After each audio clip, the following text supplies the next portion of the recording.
4:17 a.m. local time. The Caspian Sea is glass calm, a black mirror under a crescent moon. But 20 miles off the Iranian coast, the calm is a lie. 4 MH-60 Black Hawks from the 161st Special Operations Aviation Regiment are skimming the surface at 50 feet. Their rotors whip the salt spray into a white fog. Inside the lead aircraft, 12 Rangers from B Company, 3rd Battalion, 75th Ranger Regiment are locked in. Their night vision goggles paint the world in ghost green. 4 miles ahead, the Iranian Revolutionary Guard Corps has done what most experts thought impossible. They have integrated a Russian S-400 Triumf air defense system into their coastal defense network. The mobile launchers are hidden inside a converted fishing port, camouflaged under tarps and fake trawlers. But the radar is live. And the engagement range is 250 miles. If that system stays online, no American aircraft operates within 200 miles of the Strait of Hormuz. The Ranger mission is simple: destroy the launchers, kill the radar, get out.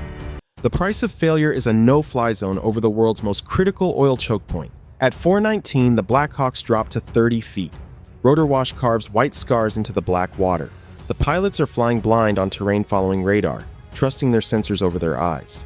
Inside the cabin, the Rangers check their weapons one final time. M4A1 carbines with suppressed barrels, M320 grenade launchers, a T4 anti-tank rockets, breaching shotguns, thermite grenades. Every man carries over 80 pounds of ammunition and explosives. The cabin smells of jet fuel, sweat, and the cold metal of war.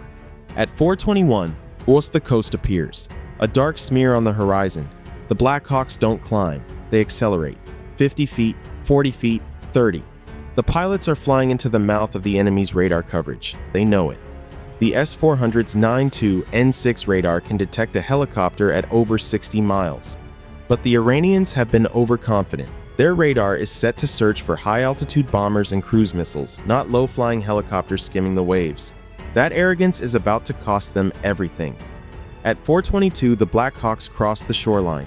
The terrain changes instantly.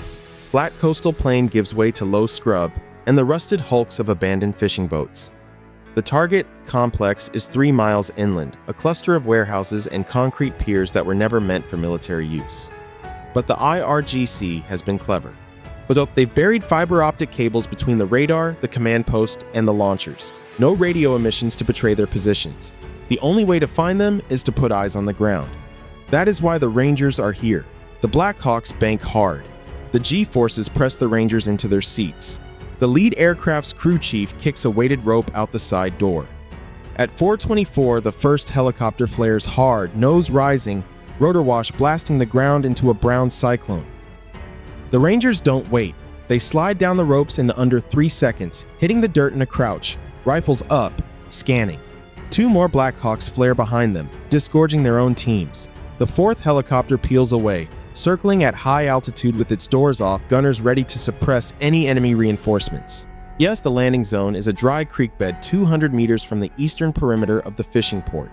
The Rangers move immediately. No hesitation, no shouted commands, just hand signals and muscle memory. Alpha Team, 24 Rangers under Captain Miller, pushes toward the southern warehouse where intelligence says the 9-2N6 radar is located. Bravo Team, 22 Rangers under Lieutenant Nelson, swings north toward the launchers. The ground is soft sand and gravel. Every step is a whisper. Every shadow could be an enemy sentry. At 4:26, the first complication arrives. Alpha Team reaches the perimeter fence. Razor wire, chain link, motion sensors. The Rangers expected that. They did not expect the dogs. 3 IRGC patrol dogs, Belgian Malinois, break from behind a shipping container 50 meters ahead. Yet the animals haven't seen the Rangers yet, but they've caught the scent. One dog stops. Its ears go forward. It lets out a low growl. Captain Miller makes the call in under a second. He raises his suppressed M4 and fires twice. The dog drops silently, but the other 2 bolt, barking wildly, sprinting straight toward the main guard post 200 meters away. The element of surprise just shrank from minutes to seconds. Miller signals the breach team forward. 2 Rangers hit the fence with hydraulic cutters. The chain link parts like paper. Within 15 seconds, the entire Alpha Team is through. They move into the shadow of the first warehouse, stacking up against a rusted steel door. At 4:28, the dogs reach the guard post. Shouts in Farsi. A warning siren blares once, then cuts out. The Iranians are professionals. They don't panic. Yet, they react. Lights flick on across the compound, the muffled sound of running boots on concrete. Inside the northern sector, Bravo team is already inside the first launcher position. The S-400 system uses 5P-85TE2 launchers, each carrying 448N6 missiles. A single launcher can engage 4 separate targets at ranges up to 250 miles. The Iranians have 6 launchers hidden inside 3 warehouses. Bravo team clears the first warehouse in 90 seconds. 2 Iranian technicians die before they can reach their weapons. A third raises an AK-47 and fires a wild burst that punches holes in the corrugated steel roof. Ranger Lewis responds with a 3-round burst to the chest. The technician falls backward into a rack of spare missile canisters. The crash echoes through the warehouse like a gong. Lieutenant Nelson doesn't wait. He assigns 4 Rangers to place thermite grenades on each of the 4 missile tubes. The thermite will burn at 4,000 degrees, melting through the missile casing and igniting the solid fuel. It's slow, but it's silent. No massive explosion to warn the other warehouses. At 4:31, the thermite ignites. White-hot sparks shower down as the grenades burn through metal. The missiles don't explode. They cook off, venting superheated gas through ruptured casings. The warehouse fills with acrid smoke and the stench of burning rocket fuel. Bravo team is already moving to the second warehouse when the Iranians finally mount a coordinated response.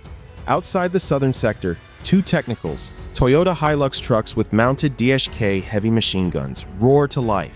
Their headlights cut through the darkness, sweeping across the compound. Captain Miller sees them first. He signals his javelin gunner. Ranger Diaz drops to one knee, raises the shoulder-launched missile, and acquires the thermal signature of the lead technical. The javelin's guidance computer locks on. Diaz fires. The missile screams out of the tube, climbs 50 feet, then dives straight down onto the technical's engine block. The explosion is blinding. A fireball rises 50 feet, silhouetting the second technical against the flames. The surviving truck's gunner opens fire. The DSK's heavy rounds tear through the warehouse wall, sending splinters of corrugated steel flying like shrapnel. Rangers dive behind concrete barriers and overturned forklifts. The gunner walks his fire across the warehouse, searching for targets. At 4:33, Ranger Kim returns fire with an M320 grenade launcher.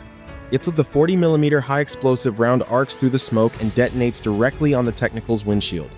The truck swerves hard, crashes into a shipping container, and flips onto its side. The DSHK falls silent, but the damage is done. The gunfire has alerted the entire compound. Inside the main command post, hidden beneath the largest warehouse, the IRGC Air Defense Commander realizes what is happening.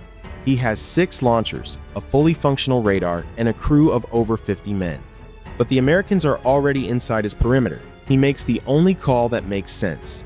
He orders the remaining launchers to fire, not at the helicopters, at the Rangers. The 48N6 missile is designed to destroy aircraft at 40,000 feet, but at close range, with a direct hit, it will level a city block. At 4:35, the second warehouse's roof splits open. Hydraulic arms raise 2 launchers into firing position. The missiles elevate, their nose cones tracking toward the southern sector where Alpha Team is pinned down. Lieutenant Nelson sees the launchers rising through a broken window. He has less than 60 seconds before those missiles launch. He grabs an AT-4 anti-tank rocket from Ranger Bell's pack, drops to one knee, and sights on the nearest launcher. The AT-4's backblast kicks up a cloud of sand and debris. The rocket flies true, impacting the launcher's hydraulic arm. The explosion shears the mechanism, and the launcher collapses sideways, its missiles skidding across the concrete floor. But the second launcher is still operational. Its 4 missiles are armed and tracking. Inside the command post, yet the Iranian commander screams the launch order. The first missile ignites. For a split second, it hangs in the air, a pillar of fire and smoke. Then it accelerates, directly toward the southern warehouse. Captain Miller sees the missile launch. He has 2 seconds to react. He grabs the nearest Ranger, shoves him behind a concrete blast wall, and throws himself on top of another. The missile doesn't hit the warehouse. It hits the crane 50 meters away. The warhead detonates with the force of a small bomb. The shockwave slams into the warehouse, collapsing half the roof. Steel beams twist and fall. Concrete dust fills the air so thick that night vision becomes useless. Miller pushes himself up.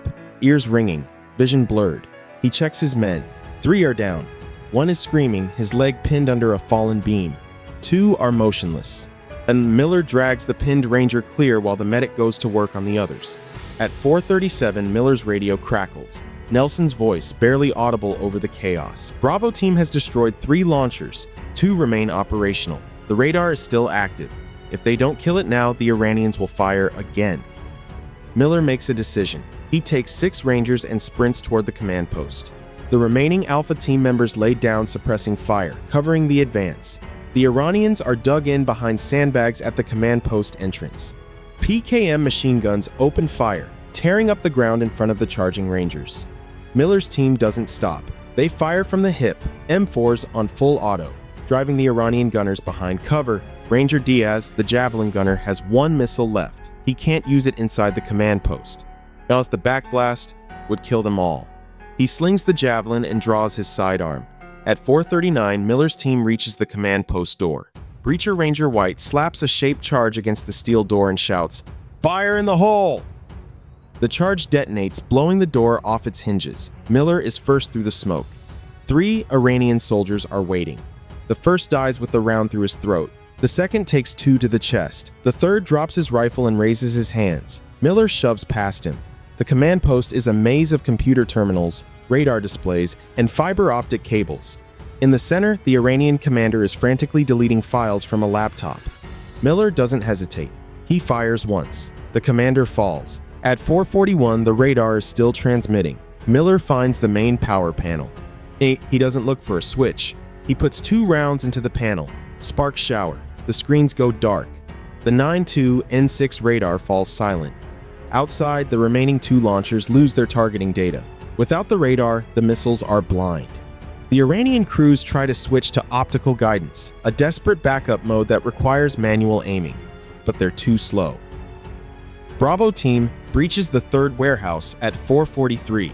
The Iranian crew inside abandons their launcher and flees through a rear exit. Nelson doesn't pursue. He places thermite grenades on the remaining missiles and calls for extraction.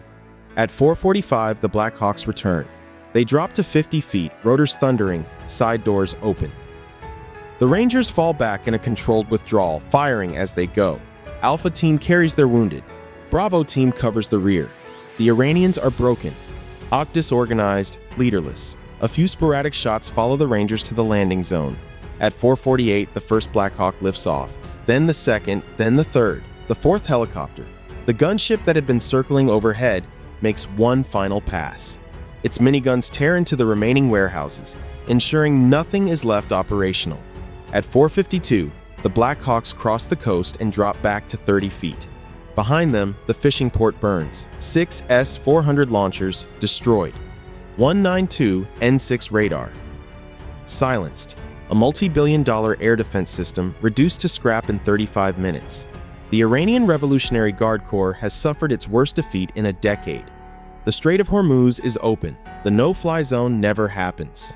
But for the Rangers of B Company, there is no celebration. 3 men are wounded. 1 will never walk again. One didn't make it off the ground.